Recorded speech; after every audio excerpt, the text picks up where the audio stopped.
Hello friends, I am Indra Kumar Srivanshi. Once again welcome to my YouTube channel Anand career institute. आज हम discuss करेंगे Stokes theorem. काफी important theorem है दोस्तों, exam में पूछे जाता है। चलिए स्टार्ट करते हैं स्टोक्स थ्योरम। चलिए दोस्तों स्टार्ट करते हैं स्टोक्स थ्योरम।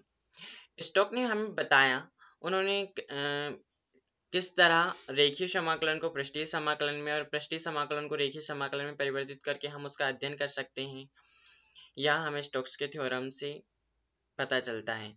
और दोस्तों स्टोक का थ्योरम वेक्टर के लिए है। चलिए देखते हैं। स्टोक के प्रमेय के अनुसार किसी वेक्टर ए का बंध वक्र सी की परिसीमा के अनुदिश रेखीय समाकलन वेक्टर ए के कर्ल के पृष्ठीय समाकलन के बराबर होता है, जबकि पृष्ठीय समाकलन उस पृष्ठ एस पर लिया गया हो जिसका परिसीमा वक्र सी है। देखिए दोस्तों, स्टोक्स के थ्योरम को हम इस प्रकार समझ सकते हैं। माना किसी वेक्टर ए का बंध वक्र, एक वेक्टर ए इस बिंदु पर स्थित है, इसका बंध वक्र सी है। हमने ये माना जो बंध वक्र है यह सी है। इसकी परिसीमा के अनुदिश, ये जो बंध वक्र सी है इसकी परिसीमा के अनुदिश जब हम इसका रेखीय समाकलन करते हैं, रेखीय समाकलन वेक्टर ए, जो वेक्टर ए है उसका जब हम कर्ल ज्ञात करेंगे, वेक्टर ए के कर्ल वह होता है जो डेल के साथ क्रॉस मल्टीप्लाई होता है। कर्ल के पृष्ठीय समाकलन, कर्ल के जो उसका पृष्ठीय समाकलन होता है, कर्ल के पृष्ठीय समाकलन के बराबर होता है किसका, वेक्टर ए का बंध वक्र सी की परिसीमा के अनुदिश जो रेखीय समाकलन होता है वेक्टर ए के कर्ल के पृष्ठीय समाकलन के बराबर होता है, जबकि पृष्ठीय समाकलन उस पृष्ठ एस पर लिया गया हो जिसका परिसीमा वक्र सी है। अर्थात हम इसे इस प्रकार लिख सकते हैं, vector A dot D L बंध वक्र सी की परिसीमा के अनुदिश रेखीय समाकलन वेक्टर ए का यहाँ पे यह प्रदर्शित कर रहा है दोस्तों, उस पृष्ठ एस पर लिए गए वेक्टर ए के कर्ल के पृष्ठीय समाकलन के बराबर होता है। यहाँ पे स्पष्ट है, double integration S curl vector A dot D ए। हम इसे इस प्रकार भी लिख सकते हैं, पृष्ठीय समाकलन surface integration S del cross vector A dot D A. स्पष्ट है कि इस प्रमेय का उपयोग पृष्ठीय समाकलन को रेखीय समाकलन तथा रेखीय समाकलन को अथवा रेखीय समाकलन को पृष्ठीय समाकलन में परिवर्तित करने के लिए किया जाता है। हम स्टोक का प्रमेय, अगर हमें किसी कैलकुलेशन में रेखीय समाकलन को पृष्ठीय समाकलन में बदलना है या पृष्ठीय समाकलन को रेखीय समाकलन में बदलना है तो हम स्टोक का थ्योरम यूज कर सकते हैं। स्टोक ने हमें बताया कि किसी वेक्टर ए का बंध वक्र सी की परिसीमा के अनुदिश जो रेखीय समाकलन होता है दोस्तों, वह वेक्टर ए के कर्ल का जो पृष्ठीय समाकलन है उसके बराबर होता है, जबकि जो पृष्ठीय समाकलन है उस पृष्ठ पर ही लिया गया हो जिसका परिसीमा वक्र सी है। अब हम स्टार्ट करते हैं थ्योरम। माना है दोस्तों, हमने माना कि वेक्टर ए स्थिति का फलन है। माना हमने जो वेक्टर ए है वह स्थिति का फलन है, अर्थात एक्स वाई जेड कोऑर्डिनेट्स इसके अलग अलग बिंदु पर इसका मान अलग अलग होगा, जिसे चित्र में प्रदर्शित बंध वक्र सी के अनुदिश रेखीय समाकलन vector A dot D L ज्ञात करना है। हमने माना है वेक्टर ए स्थिति का फलन है, जिसका चित्र में जो चित्र आप देख रहे हैं, चित्र में प्रदर्शित बंध वक्र सी की अनुदिश हमको यहाँ पे रेखीय समाकलन vector A dot D L ज्ञात करना है। और वह हमें जो बताना है जो रेखीय समाकलन होता है वह पृष्ठीय समाकलन के बराबर होता है, यही तो हमें स्टोक प्रमेय के अनुसार सिद्ध करना है। तो वेक्टर सरफेस सेंट्री के जो बंध वक्र सी है, यह वेक्टर ए हमने यहाँ पे माना है पृष्ठ पर, और जो वक्र सी है आप देख रहे हैं, जो वक्र सी है इसके अनुदिश हम रेखीय समाकलन करेंगे जो कि बंध वक्र सी से घिरा हुआ जो क्षेत्र है उसके पृष्ठीय समाकलन के बराबर आएगा। यहाँ हमें सिद्ध करना है, तो हमें यहाँ पे रेखीय समाकलन की पहले वैल्यू फाइंड करेंगे वक्र सी की परिसीमा के अनुदिश। तो यहाँ पे वही बोला गया है कि बंध वक्र सी की परिसीमा के अनुदिश रेखीय समाकलन हम ज्ञात करेंगे यदि वक्र सी से घिरे क्षेत्रफल को रेखा पी क्यू द्वारा दो भागों में बांटा जाए। हमने जो वक्र सी है से घिरे जो क्षेत्रफल है उसको हमने रेखा पी क्यू द्वारा दो भागों में बांट दिया है इसे, जिससे दो बंद वक्र हमें प्राप्त हुए हैं C1 व C2। एक हो गया C1 और एक हो गया C2 प्राप्त हो।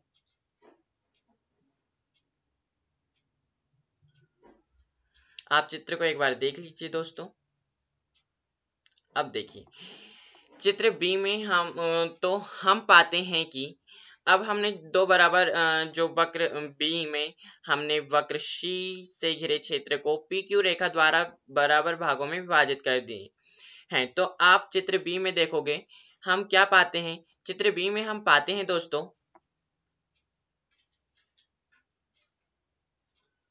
हम पाते हैं कि जो वक्र C1 है C1 PQ C1, जो वक्र C1 PQ C1 है, वक्र C1 PQ C1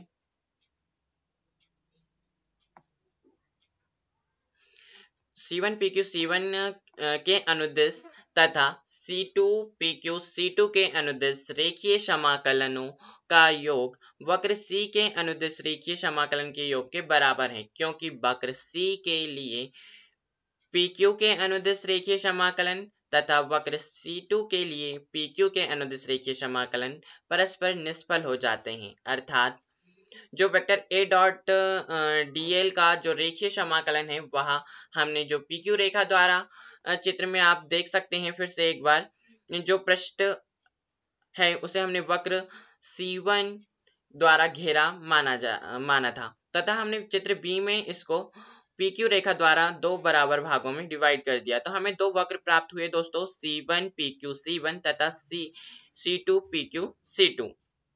जब हम इसका रेखीय समाकलन करते हैं तो इसका जो रेखीय वक्र A का रेखीय समाकलन है वह वक्र C1 PQ C1 का रेखीय समाकलन और C2 PQ C2 के रेखीय समाकलन की योग के बराबर होता है, क्योंकि इन दो C1 PQ C1 वक्र का जब हम रेखीय समाकलन करेंगे और C2 PQ C2 का जब हम रेखीय समाकलन करेंगे तो इनकी वैल्यू एक दूसरे को निष्फल कर देंगी, क्योंकि इनकी दिशाएं विपरीत है दोस्तों। यह इस ओर घूम रहा है और यह इस ओर घूम रहा है। तो इसका जो परिमाण होगा वह वेक्टर C के कर्ल के रेखीय समाकलन वेक्टर A डॉट dl का जो रेखीय समाकलन है उसके बराबर होगा। वही यहाँ पर कहा गया है निष्फल हो जाते हैं, अर्थात vector integration line integration vector A dot dl is equal to line integration C1 vector A dot dl plus line integration vector C2 के लिए कर्ल जो वक्र हमने C2 है उसके लिए वेक्टर A डॉट dl के योग के बराबर होता है। इसी प्रकार यदि वक्र C से घिरे क्षेत्रफलों को चित्र C की भांति C1 C2 C3 वक्रों द्वारा घिरे अल्प छोटे छोटे क्षेत्रों में क्षेत्रफलों DA1 DA2 DA3 में बांटा जाए तो इन सभी वक्रों के लिए रेखीय समाकलनों का योग वक्र C के लिए रेखीय समाकलन के बराबर होगा, जबकि सभी छोटे छोटे वक्रों के लिए रेखीय समाकलन लिया जाता है। यही हमने जो चित्र C में प्रदर्शित है दोस्तों, इसमें जो पृष्ठ घेरा गया है वक्र के द्वारा हमने इसे अल्प छोटे छोटे पार्ट में डिवाइड कर दिया है।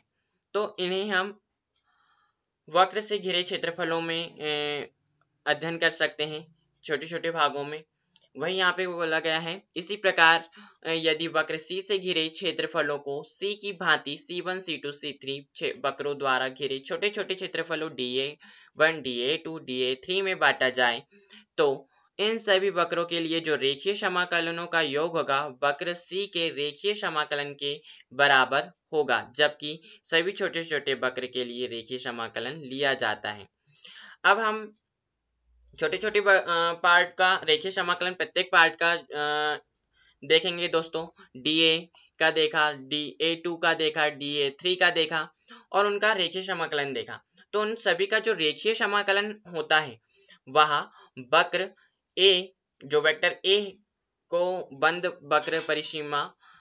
परिसीमा C के अनुदिश जो रेखीय समाकलन है उसके योग के बराबर आता है। यह जो वेक्टर ए, यहाँ पे वही बोला गया है बराबर होगा। जो वेक्टर A डॉट dl के जो रेखीय समाकलन है वह उन सभी पार्ट जो हमने डिवाइड किया है वेक्टर dA1 dA2 dA3 जो हमने यहाँ पे dA1 dA2 dA3 dAn इस प्रकार ड्रेस करके dAn तक हमने देखा। तो जो जब हमने इनका रेखीय समाकलन किया तो हम इनको जोड़ते हैं तो इनका पूरा जो योग आता है सिग्मा, हम इनका योग करते हैं Cn तक dn तक। तो दोस्तों वेक्टर A डॉट जो वेक्टर A का बंद वक्र C की परिसीमा के अनुदिश रेखीय समाकलन के बराबर आता है। तो वेक्टर A डॉट dl अर्थात जो वेक्टर A डॉट dl है surface integration vector A dot dl is equal to sigma surface integration बंद वक्र C की परिसीमा के अनुदिश वेक्टर A डॉट dl के बराबर होगा। परंतु कर्ल की परिभाषा के अनुसार हमें पता है curl vector A dot dn is equal to surface integration, क्योंकि जो कर्ल होता है वह संपूर्ण क्षेत्र से अपसरित होने वाला फ्लक्स बताता है प्रत्येक बिंदु पर। तो वही हम यहाँ पर देखते हैं curl vector A dot dn n is equal to line integration बंद वक्र C की परिसीमा का अनुदिश वेक्टर A डॉट dl इसके इक्वल होगा।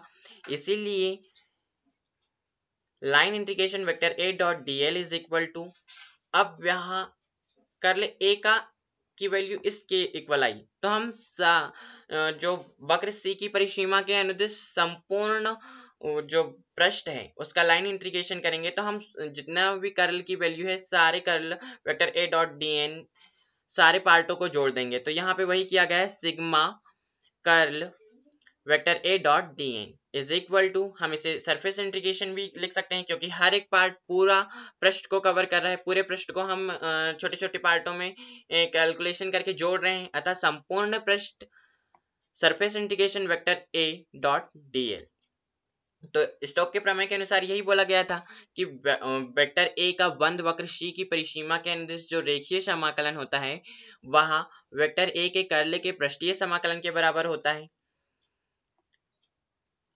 देखिए दोस्तों हमने यहाँ पे जो रेखीय समाकलन है उससे हमने प्रत्येक छोटे छोटे पार्ट में डिवाइड करके उसका रेखीय समाकलन करके उसका योग किया और फिर हमने उसके कर्ल की परिभाषा से हमें पता है कि उससे हमने प्रत्येक बिंदु पर कर्ल की जो वैल्यू होती है वह लाइन इंटीग्रेशन के बराबर वेक्टर A का जो curl vector A dot dn is equal to curl line integration vector A dot dl के बराबर उसकी वैल्यू होती है।